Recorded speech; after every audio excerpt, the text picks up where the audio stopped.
la majorité des résultats que je vais vous montrer aujourd'hui ont été produits par une de mes thésards, donc Géraldine Camilleri. Voilà, donc je travaille sur majoritairement le statut pondéral, donc le surpoids, l'obésité, dont vous savez très probablement c'est un problème majeur de santé publique. En France, on a à peu près 50% des adultes qui sont en surpoids ou obèses. Et la question de l'alimentation, vous le savez, est insatisfaisante pour une partie de la population.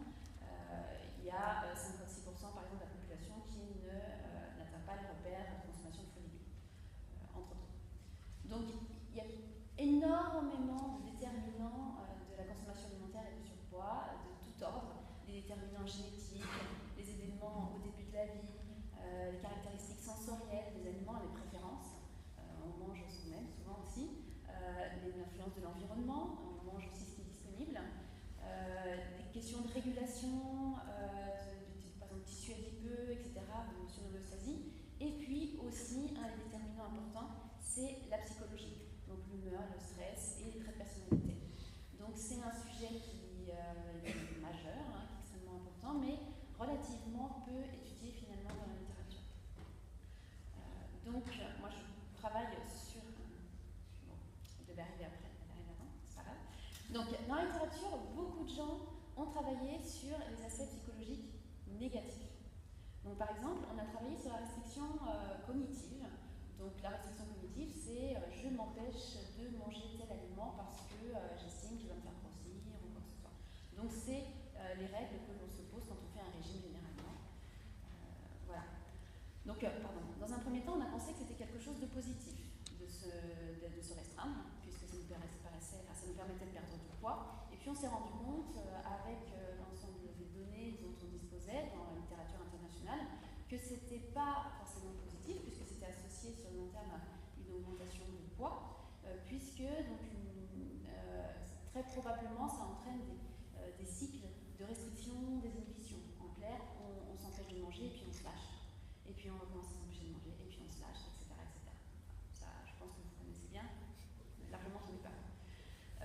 Donc ensuite, on a un autre critère dont on entend, vous avez peut-être entendu parler, c'est l'alimentation liée aux émotions, et beaucoup d'entre nous le vivent aussi, qui sont je me sens stressée et je vais avoir tendance à manger. Voilà, donc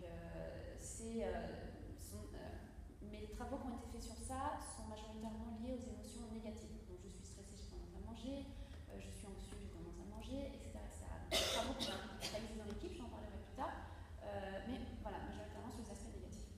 Donc jusqu'ici, finalement, il y a très très peu de choses qui ont été faites dans la littérature sur les aspects positifs. Qu'est-ce qu'on peut faire?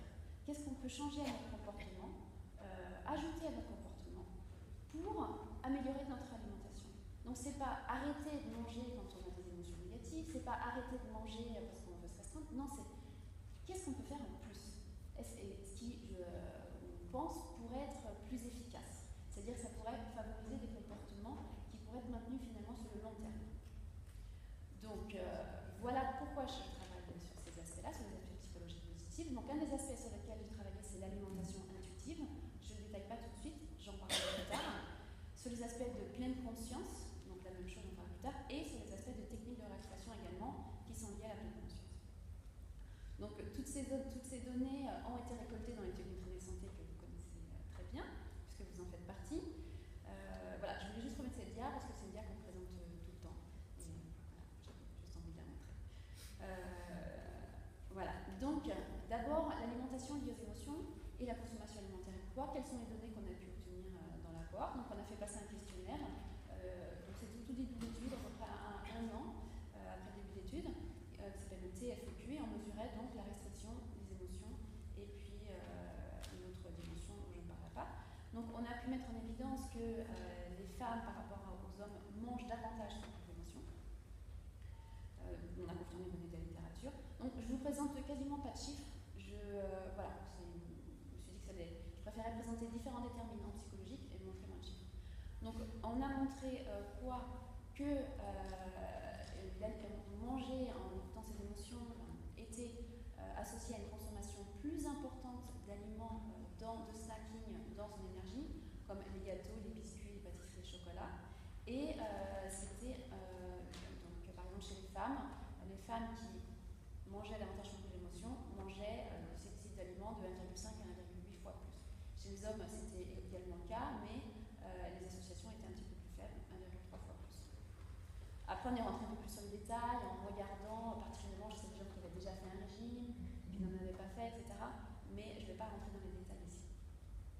On a aussi vu que les gens qui mangeaient davantage beaucoup d'émotions avaient un risque de surpoids plus important, avec un risque de 2,5 à 5 fois plus important chez les femmes et de 2,5 fois plus important chez les hommes. Voilà, donc ces données ont été publiées dans des journaux scientifiques et puis ont aussi fait l'objet on fait généralement des communiqués de presse dès qu'un article a été publié, puisque ça permet aussi de faire connaître nos résultats à l'ensemble de la population, ce qui nous paraît important, puisque... Ce qui nous paraît important, puisque voilà, c'est souvent une difficulté qu'on a que les informations scientifiques restent au niveau de la communauté scientifique et ne sont pas forcément assez bien communiquées au grand public. Donc voilà, on fait des efforts pour faire systématiquement des communiqués de presse, et donc ils ont été repris par des journaux divers et variés, télévision, etc. Donc ensuite, alimentation intuitive. Qu'est-ce que c'est ? C'est un concept relativement nouveau et qui sous-entend qu'on va manger en écoutant ses signes de faim de satiété.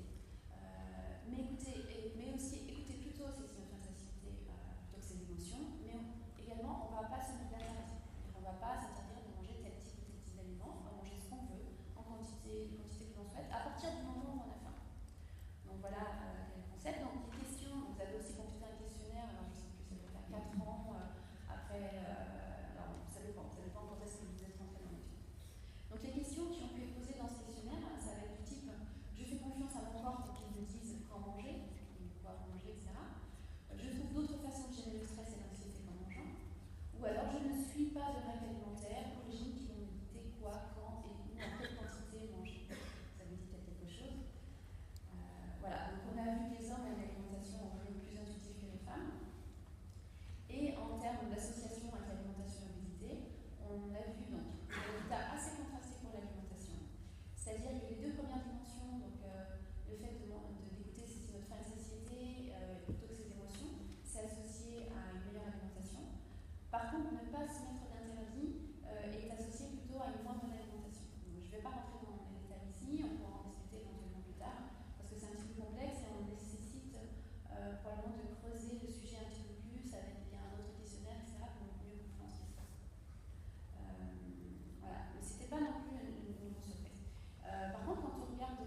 86% l'ont pratiqué plus. Donc les données ont montré que les personnes qui pratiquaient des techniques de relaxation avaient un risque de 2 fois inférieur par rapport aux gens qui n'en pratiquaient jamais pour une pratique régulière, puisqu'on avait ensuite regardé pour une pratique irrégulière, etc. Donc avec un risque sur de glycée moins important. Donc c'est un résultat qui est intéressant et ça a été relativement peu montré finalement dans la littérature. Voilà, donc on a été publié également bien entendu et il y a eu un petit peu de reprise dans la littérature. Donc voilà, en résumé on a travaillé donc, je vous ai montré des données sur l'association, sur l'impact délétère de l'alimentation et des émotions et l'impact positif